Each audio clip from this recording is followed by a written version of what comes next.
జమ్మూ కాశ్మీర్ లో సిట్యుయేషన్ ఏంటి? Breaking news లో మనం చూస్తున్నాం. జమ్మూ కాశ్మీర్ లో బ్లాక్ అవుట్ కొనసాగుతోంది. 2 రోజుల పాటు విద్యా సంస్థల్ని మూసివేస్తూ నిర్ణయం తీసుకున్నారు. ఇక ప్రజలు బయటకు రావద్దని ఇప్పటికే ఆదేశాలు జారీ అయ్యాయి. ఇళ్లలోనే ప్రజలు ఉండాలని భద్రతా అధికారులు స్పష్టం చేశారు. అదేవిధంగా సరిహద్దు గ్రామాల ప్రజలు కూడా బంకర్స్ లోకి వెళ్లిపోవాలని ఆదేశించారు. రాజస్థాన్, పంజాబ్, గుజరాత్ రాష్ట్రాల్లోని సరిహద్దు ప్రాంతాల్లో బ్లాక్ అవుట్ ని ఎత్తివేశారు.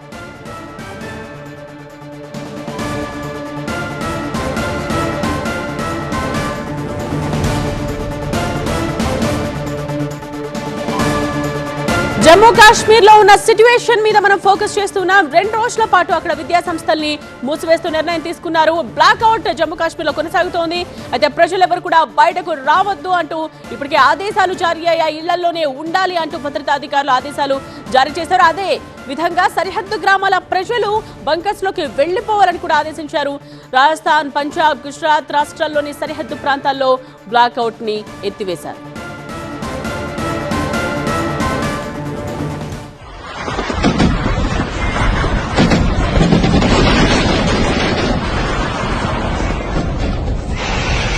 సరిహద్దు ప్రాంతాల్లో ఎప్పుడు ఏం జరుగుతుందో తెలియని పరిస్థితి నెలకొంది. దీంతో ప్రజలందరూ కూడా భయాందోళనకు గురవుతున్నారు. అయితే ప్రజలకు అందిన సూచనలు, ఆదేశాలు మనం చూస్తూ ఉన్నాం. సరిహద్దు గ్రామాల ప్రజలు బంకర్స్ లోకి వెళ్లాలని ఆదేశించారు.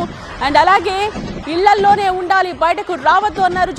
జమ్మూ కాశ్మీర్ లో స్కూళ్లకు సెలవులు, విద్యా సంస్థలన్నీ కూడా మూసివేశారు. 2 రోజుల పాటు ఇవి మూసి ఉంచాలని ఇప్పటికే నిర్ణయం తీసుకున్నారు. జమ్మూ కాశ్మీర్ లో బ్లాక్ అవుట్ కొనసాగుతోంది. ప్రజలు బయటకు రావద్దంటున్నారు అధికారులు. ఇళ్లలోనే ప్రజలు ఉండాలని స్పష్టంగా చెప్తూ ఉన్నారు. అండ్ అలాగే సరిహద్దు గ్రామాల ప్రజలందరూ కూడా బంకర్స్ లోకి వెళ్లిపోవాలని ఆదేశించారు. ఇప్పటికే చాలా మంది ప్రజలు బంకర్స్ లోకి వెళ్లిపోయి తమ ప్రాణాలను రక్షించుకుంటూ ఉన్నారు.